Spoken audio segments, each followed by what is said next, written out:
Hola, ¿qué tal? ¿Cómo están? De seguro que si alguna vez has estado buscando información acerca de la bolsa de valores, te has tenido que topar con términos como, por ejemplo, S&P 500, SPX, SPY. ¿Qué es esto, Arturo? Bueno, quédate que en este video voy a explicarte de una forma clara y sencilla qué es el Standard Poor's 500 y cómo tú puedes generar dinero con una estrategia sencilla pero muy efectiva. Bienvenidos a Invertir sin Corbata.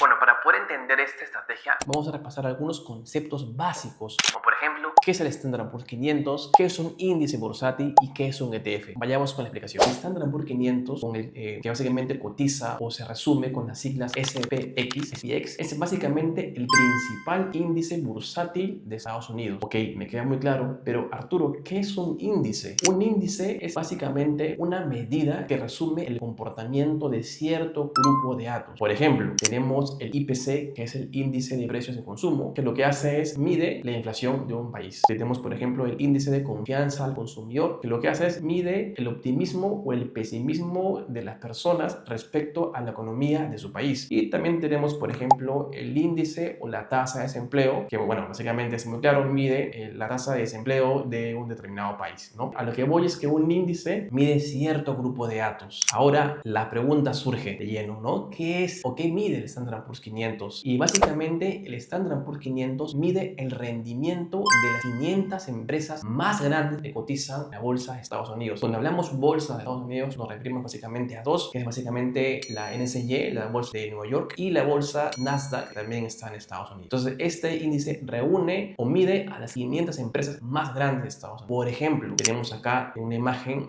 bueno, las empresas del Standard Poor's 500, tenemos por ejemplo Nvidia, tenemos Google, tenemos Amazon, Tesla, Johnson Johnson, por acá tenemos también Netflix, un poco más pequeño, tenemos Walmart, Coca-Cola, Apple, entre muchas otras más. Y también se puede ver claramente los diferentes sectores que tiene Standard Poor's 500. Tenemos por ejemplo el sector de tecnología, de comunicaciones, de salud, por ejemplo, también tenemos sector de bancos, industrial, entre otros. A lo que quiero decir es que el Standard Poor's 500 tiene las 500 empresas de diferentes sectores, diferentes tamaños, pero las siguen siendo las más grandes, ¿no? Ahora, otra característica que tiene el Standard Poor's 500, este índice, es que es el mejor indicador para medir la salud de la economía de Estados Unidos. En otras palabras, si uno, por ejemplo, quiere saber cómo está la economía de Estados Unidos, cómo está la bolsa de Estados Unidos, lo que tiene que hacer es simplemente entrar a internet, digitar S&P 500 y te va a dar justamente cómo se encuentra actualmente este indicador, ¿no? En otras palabras, es el benchmark. Por ejemplo, en esta gráfica tenemos cómo a lo largo del tiempo el Standard Poor's ha seguido creciendo, ¿no? Estas 500 empresas han seguido creciendo.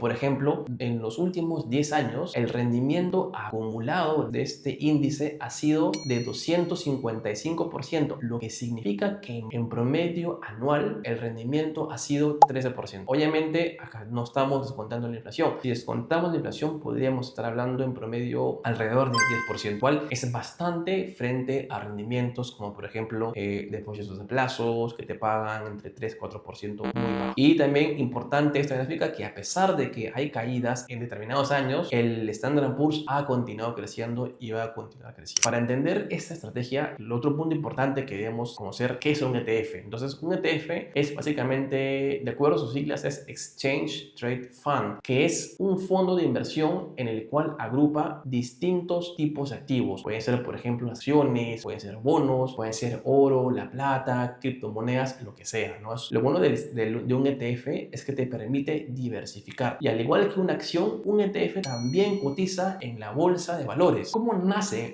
un ETF? ¿Cómo se crea un ETF? Te comento muy rápidamente. Las grandes gestoras de fondos, empresas grandes que se dedican también a crear ETFs, crean justamente esos ETFs y los lanzan al mercado. Ahora, cada ETF en particular tiene decenas o cientos de activos. Por ejemplo, este ETF puede contener empresas del sector salud, del sector financiero. Este ETF puede centrarse en empresas de gran tamaño como este de pequeño tamaño, o este ETF puede tener un poco de todas estas, ¿no? A lo que voy es que un ETF te permite diversificar y esto es lo bueno, es una gran característica que tienen justamente los ETF. Por ejemplo, quiero poner un ejemplo. Supongamos que yo soy un gestor de fondos, una empresa grande y yo creo un ETF, ¿no? Este ETF se llama ETF Apocalipsis y cotiza con el ticker APOC, APOC.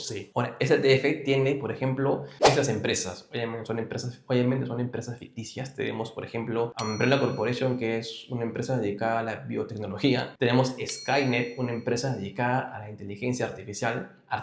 Tenemos Black Mesa, una empresa dedicada a la investigación científica por el rubro de portales. Y tenemos también INGEN, una empresa de ingeniería genética. Por ejemplo, este ETF está diversificado. Tenemos distintos sectores en un solo ETF. Ahora, de acuerdo al tamaño de los ETFs, yo asigno un peso. Por ejemplo, Umbrella Corporation tiene el 40% de ETF, el Skynet tiene el 25%, al igual que INGEN, y Black Mesa tiene un 10%. Y por último, le asigno un precio a cada participación de mi ETF. En este caso, para el ejemplo, estoy poniendo $100. Ahora, ¿a qué quiero llegar con esto? Si una persona quiere comprar una participación de mi ETF, $100, lo compra, indirectamente está invirtiendo $40 en Umbrella Corporation, $25 en Skynet, $25 en INGEN y $10 en Black Mesa. Si bien es cierto, la persona compra $100, compra una participación, indirectamente está invirtiendo en estas empresas. Eso es lo bueno del ETF, que te permite diversificar, como puedes ver en esta imagen. Si te está gustando este video y te parece importante lo que estás aprendiendo acerca de la bolsa, cómo invertir y más conceptos de finanzas personales, te invito a que le des me gusta, que actives la campanita y que te suscribas para más contenido como este. Pero Arturo, ¿qué tiene que ver un ETF con el Standard & Poor's? Bueno, te explico.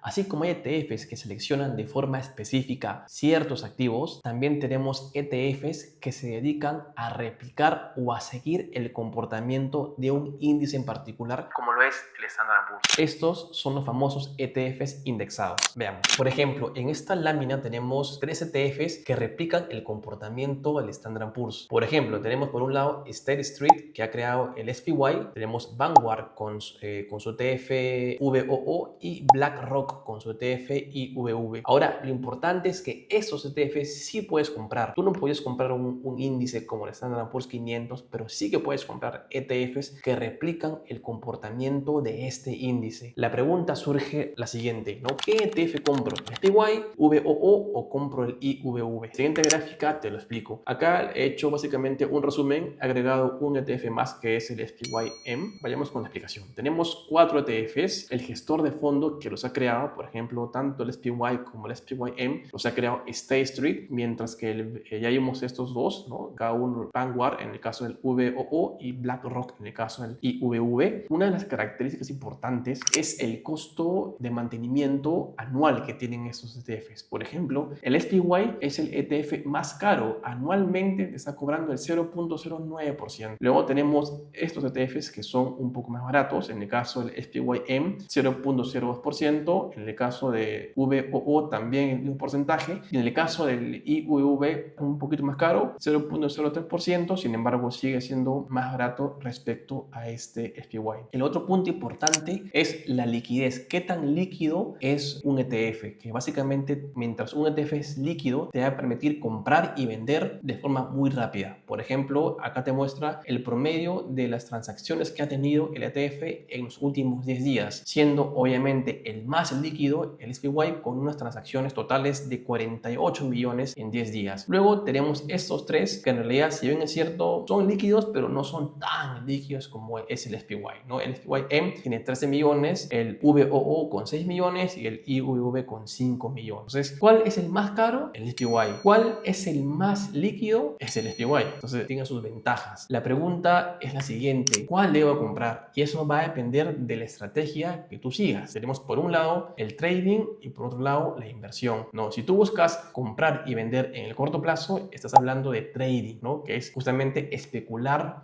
con el precio en el corto tiempo. Acá te va a convenir esto, ¿por qué? Porque es el que más mueve, es el más líquido y en el corto plazo no te va a importar tanto la comisión anual. Sin embargo, Y de acuerdo al enfoque de este video, si la estrategia es hacer una inversión, en ese caso, cualquiera de esas tres opciones, en particular estas dos, te van a convenir. ¿Por qué? Porque tiene una comisión del 0.02%. Repasemos unos conceptos claves. El trading es básicamente la compra y venta en el corto plazo de un activo financiero. Ahora, en el corto plazo todo puede pasar. Por ejemplo, el precio puede variar por la oferta y la demanda, por una noticia en particular o por la publicación de un dato económico. Simplemente porque hay entusiasmo en el mercado. A lo que voy es que hacer trading es una tarea ardua justamente por esas razones. No por nada, las estadísticas han demostrado que la mayoría de los traders Pierden dinero. invertir a largo plazo en el Standard & Poor's, ya no tienes que preocuparte por lo que ocurra en el corto plazo. Simplemente mantente invertido y dale tiempo al mercado. Y es que históricamente, a pesar de las diferentes crisis que ha pasado en Estados Unidos o en el mundo, el Standard & Poor's ha demostrado su gran capacidad de recuperación año tras año. No por nada continúa creciendo. Veamos algunos ejemplos de crisis y cómo el Standard & Poor's ha logrado sortearlas con el paso del tiempo. Por ejemplo, tenemos la crisis de las